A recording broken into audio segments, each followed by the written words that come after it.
Bye. Sige. Halo saudara-saudari, dimanapun kalian berada, bagaimana kabarnya?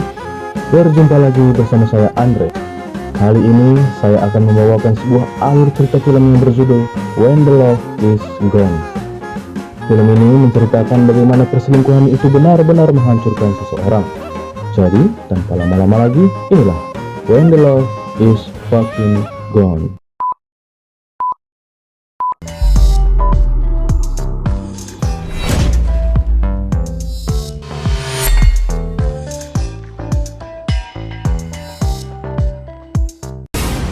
Di awal film, kita diperlihatkan sebuah keluarga kecil yang sangat harmonis sedang sarapan. Si bapak bernama Emmanuel, dia biasa dipanggil Eman sama keluarganya. Si ibu bernama Audrey, dan si anak bernama Jenny.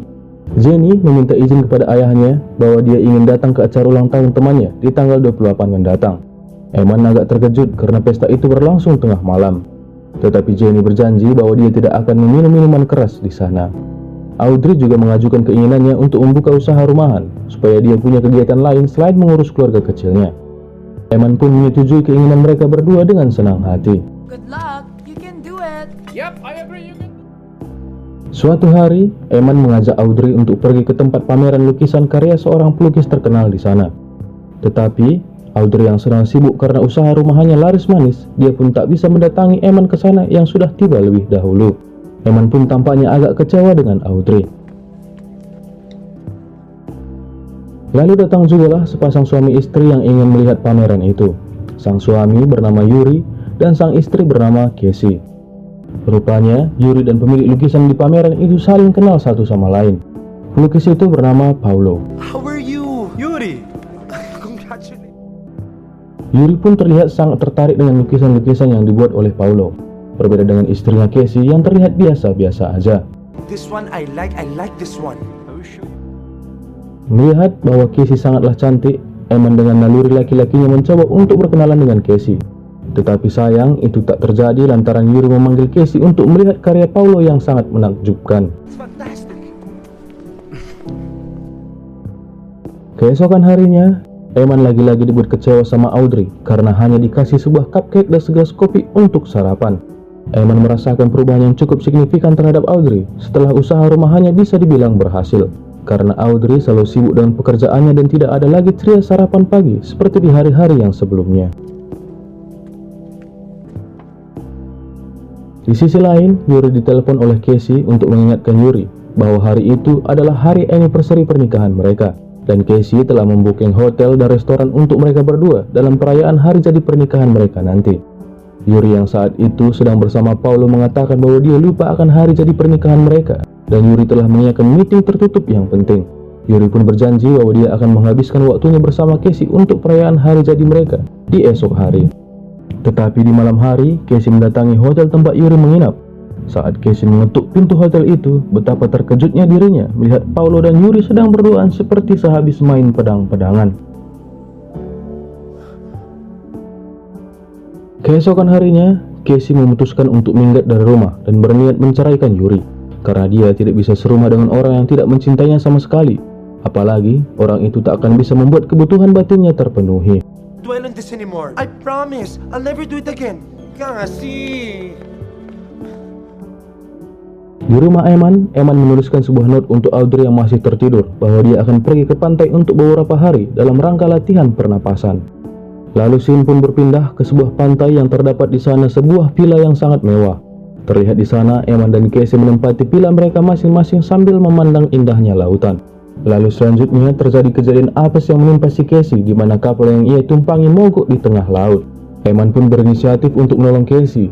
Eman berenang dari tepi pantai ke tengah lautan untuk membantu Casey. Setelah mengecek mesin kapal dan memperbaikinya, kapal itu kembali menyala. Eman pun membawa Casey kembali ke villa dengan selamat. Saat akan berpisah, Eman tiba-tiba menarik tangan Casey dan langsung melumat sumber jigong Casey dan melakukan adegan yang panas sepanas hati melihat gebetan jalan dengan yang lain. Asyuh. Sepulang dari pantai, anak dan istri Eman telah menyiapkan makan malam untuk mereka bertiga. Di sini Eman merasa sangat bersalah kepada anak dan istrinya atas apa yang telah ia lakukan bersama Casey. Lalu keesokan harinya, Eman meminta kepada sekretarisnya untuk menghubungi perusahaan SUS Unlimited. Ya, SUS Unlimited adalah perusahaan milik Casey. Eman mengatakan bahwa jangan bilang ke siapa-siapa, apalagi anak dan istrinya. Yes, boss. Di sisi lain, Casey juga didatangi oleh sekretarisnya dan memberikan Casey kartu nama Eman dan mengatakan bahwa perusahaan itu ingin bekerja sama dengan perusahaan mereka. Casey pun terlihat sangat senang karena itu sebuah pertanda baginya bahwa Eman telah jatuh cinta kepadanya. Di rumah Eman terlihat bersih tegang dengan istrinya karena istrinya hampir tiap hari sibuk dengan usahanya yang semakin laris. Dan Audrey sudah tidak memiliki lagi waktu yang cukup untuk Eman. Karena pertikaian itu, Eman pun memutuskan pergi berlibur bersama Casey tanpa sepengetahuan Audrey. Tell me something about yourself. I always think about you. I need you. Hinahanap ka na ng asawa mo. Hindi naman siguro. Lalu di sekolahan Jenny bertanya kepada gebetannya, Gabe, bagaimana cara mengetahui jika seorang laki-laki telah berselingkuh. Gabe mengatakan seperti pengalaman ibunya, bahwa ayah Gabe dahulu telah berselingkuh. Dan perselingkuhan itu terbongkar karena ibu Gabe bertanya kepada sekretaris ayahnya, Gabe. Mereka berdua pun pergi ke kantor Eman dan bertanya kepada sekretaris Eman tentang keberadaan ayahnya. Sekretaris Eman yang awalnya ingin bungkam pun harus mengatakan keberadaan Eman karena diancam oleh Jenny. Karena ketakutan, sekretaris Eman itu pun mengatakan bahwa Eman sedang berada di Anilau bersama dengan seorang wanita yang bernama Casey. Magsusulat lang po ako ng resignation letter. Jenny dan Gabe pun langsung bergegas ke Anilau untuk memastikan kata-kata dari sekretaris Eman. Dan sesampainya di sana, betapa terkejutnya Jenny melihat ayahnya sedang bermesra-mesraan dengan wanita lain. Jenny yang dipenuhi dengan rasa kesal dan sakit hati pun ingin melabrak Eman. Namun Gabe melarang Jenny melakukan hal itu karena itu hanya akan membuat masalah menjadi tambah besar. Gabe pun mengajak Jenny untuk pergi dari sana. Are you okay? Sepulang Eman ke rumah, Audrey rupanya telah menunggu Eman dan langsung memeluk Eman sembari meminta maaf kepada Eman atas apa yang telah terjadi. Audrey berjanji akan kembali memprioritaskan keluarganya setelah usaha cita-citanya telah merenggut semua waktu untuk keluarganya. Jenny yang juga telah tiba di rumah hanya diam, seolah-olah dia tidak tahu apa-apa. I promise to make it up to you.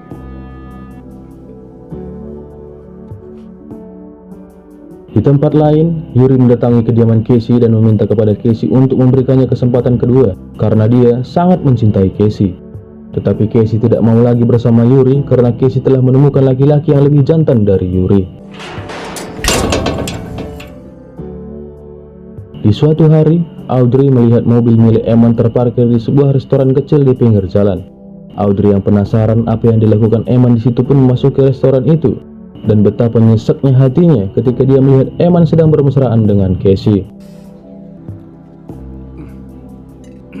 Audrey, we're talking business. Tidak seperti istri yang pada umumnya, yang pasti akan mengamuk-ngamuk tidak tahu tempat jika melihat suaminya sedang selingkuh. Audrey justru berbicara dengan tenang dan meminta Eman untuk segera pulang. Walaupun di matanya terlihat kekecewaan yang sangat dalam terhadap Eman. Hintayin ka namin ng anak. Sambil menangis, Audrey mempertanyakan kepada Eman apa kurangnya dirinya sehingga Eman tega berselingkuh dengan wanita lain. Apa karena dia lemah? Atau apakah karena dia sudah tua? Tetapi Eman hanya diam membisu karena sepertinya dia tidak lagi mencintai Audrey. Di hari selanjutnya, Audrey yang tak ingin Jenny menderita karena mereka bercerai, dia membuat kesepakatan dengan Eman, di mana dia tidak ingin ada perceraian antara mereka. Tetapi Audrey tak akan melarang Eman untuk bertemu dengan Casey, asalkan Eman selalu bersikap seperti biasa di hadapan Jenny. Dan Audrey juga meminta Eman untuk selalu berada di rumah sampai Jenny tertidur. Dan setelah itu Eman bebas pergi jika ingin bertemu dengan Casey. Tetapi dia juga sudah harus berada di rumah sebelum Jenny bangun dan sarapan bersama.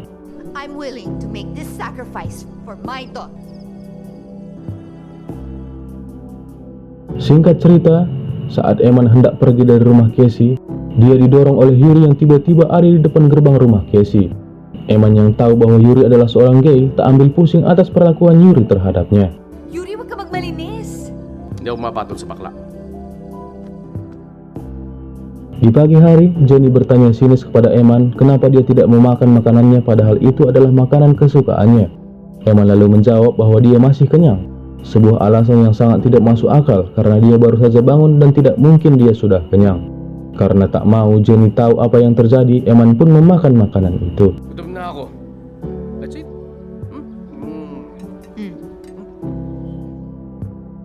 Selanjutnya di rumah Casey dan Eman bertikai karena Eman tidak suka dengan makanan yang disajikan oleh Casey karena makanan itu adalah makanan cepat saji. Eman merasa bingung kenapa Casey tidak bisa membuat makanan yang tepat untuk sarapan, bahkan sesimpel sosis goreng dan telur ceplok. Singkat cerita, Audrey dan Jenny terlibat sebuah pertengkaran, di mana Jenny meminta Audrey untuk berhenti membodohi dirinya sendiri, karena kenyataannya Eman telah jatuh cinta dengan wanita lain, dan Audrey harus menerima kenyataan itu. Dan Audrey juga harus berhenti menjadikan Jenny sebagai alasan untuk tetap mempertahankan pernikahan mereka. Jenny sudah besar dan dia tahu apa yang sedang terjadi, dan dia akan menerima itu semua dengan lapang dada. Please stop using me as an excuse to hold on to him. Jenny, stop. Jenny pun lalu menemui Gabe dan meminta kepada Gabe untuk membawanya pergi sejauh mungkin. Gabe lalu membawa Jenny ke tempat yang damai untuk saling bertukar cerita. Gabe bercerita bahwa setelah ayahnya meninggalkan mereka, ibu Gabe cukup depresi untuk melanjutkan hidupnya. Dan sebagai anak yang sangat mencintai ibunya, Gabe selalu ada untuk ibunya.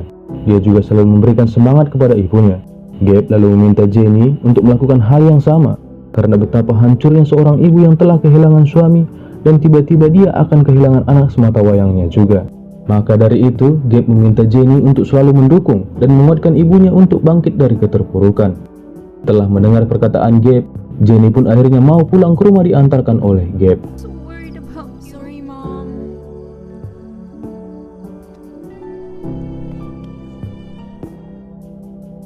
Di kantor Eman terlihat sedang mengamuk kepada karyawannya karena tak ada satupun dari mereka yang bekerja dengan baik. Lalu teman dekat Eman menghampiri Eman dan mengatakan bahwa Eman yang ia kenal sekarang bukanlah Eman yang ia kenal dahulu. Eman mengatakan bahwa dia memang sedang memiliki banyak pikiran. Jenny, anaknya, tidak mau lagi berbicara dengannya. Terlebih juga Casey sering cemburu yang membuat mereka selalu berantem. Tapi dia tidak punya pilihan lagi karena sekarang hanya Casey yang mencintai dirinya. Temannya itu lalu berkata, jika Casey memang benar-benar mencintai Eman, maka Eman tidak akan pernah seberantakan ini. Oh, you ribbon, ah? Singkat cerita, Audrey menyempatkan waktu untuk makan malam bersama Jenny dan Gabe. Audrey lalu bertanya siapa orang tua Gabe. Gabe mengatakan bahwa ibunya bernama Zelda Kagawan. Sontak, Audrey sangat terkejut mendengar nama itu. Keesokan harinya, Audrey langsung menemui Eman di kantor dan mengatakan bahwa Jenny sudah berpacaran. Eman pun mengatakan bahwa itu tidak masalah karena Jenny sudah berumur 17 tahun. Tetapi masalahnya adalah Jenny berpacaran dengan anak Zelda Kagawan. Dan anehnya, Eman juga terkejut mendengar nama itu. Eman lalu menemui Gabe di sekolahnya dan meminta Gabe untuk menjauh dari Jenny. Gabe yang kebingungan menanyakan hal apa yang membuat mereka harus berpisah. Eman hanya menjawab bahwa dia ingin yang terbaik untuk anaknya, dan bersama Gabe bukanlah yang terbaik untuk Jenny. Believe me, son. It's for the best. Don't call. Keesokan harinya, Jenny yang kebingungan kenapa Gabe tidak masuk sekolah, dia pun pergi ke rumah Gabe bersama seorang temannya. Dan di sana, ibu Gabe membuat saya dan Jenny semakin kebingungan, karena ibu Gabe mengatakan juga bahwa Jenny lebih baik menjauh dan melupakan Gabe. Please forget about my son.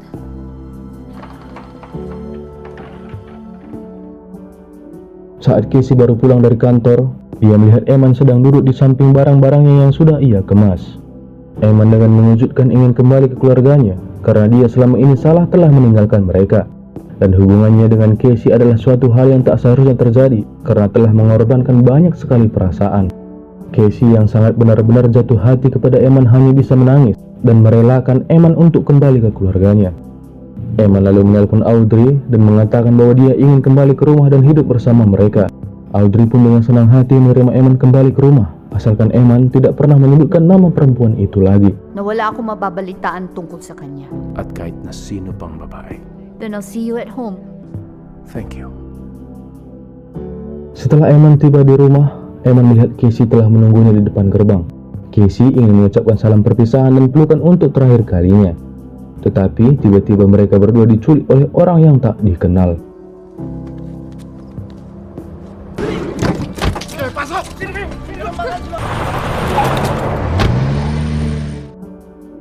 Rupanya otak dari penculikan itu tak lain tak bukan adalah Yuri, mantan suami Casey. Yuri berbuat sangat keji terhadap Eman karena dia sakit hati kepada Casey yang telah meninggalkan dirinya. Yuri pun menyiksa Eman sampai meninggal dunia.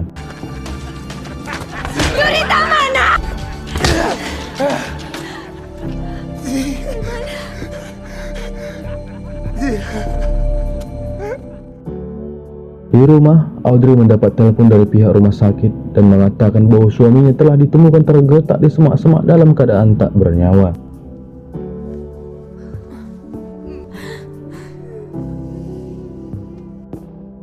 Dan di hari acara pemakaman Eman, Gabe dan ibunya pun datang untuk mengucapkan bela sungkawa mereka.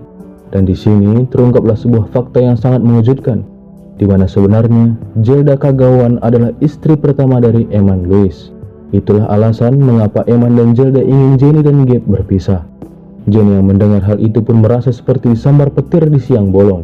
Dia tidak percaya bahwa laki-laki yang telah ia cintai selama ini adalah saudara kandungnya sendiri. Kita lalu berpindah ke penjara di mana Casey menjenguk Yuri yang sudah ditangkap oleh polisi. Di momen ini, Casey menjelaskan bahwa malam di mana Yuri menculik mereka berdua adalah malam perpisahan mereka.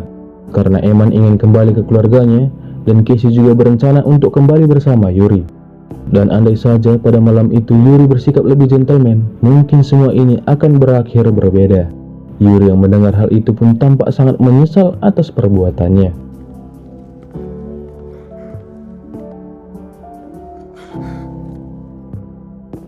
Dan di akhir cerita, Casey menemui Audrey di coffee shop milik Audrey untuk meminta maaf atas segala kesalahan yang telah dia perbuat. Audrey pun dengan senang hati untuk duduk bersama dengan Casey. Dan film pun selesai. Pesan saya, saudara-saudari, jangan coba-coba untuk selingkuh ya, karena itu akan menjadi bumerang bagi kita semua. Terlebih-lebih, hal itu akan menghancurkan banyak hati dan kepercayaan. Jadi, sekian dari saya, dan jangan lupa untuk subscribe channel ini supaya bisa berkembang lebih baik lagi. Saya Andre pamit mengundurkan diri. Terima kasih.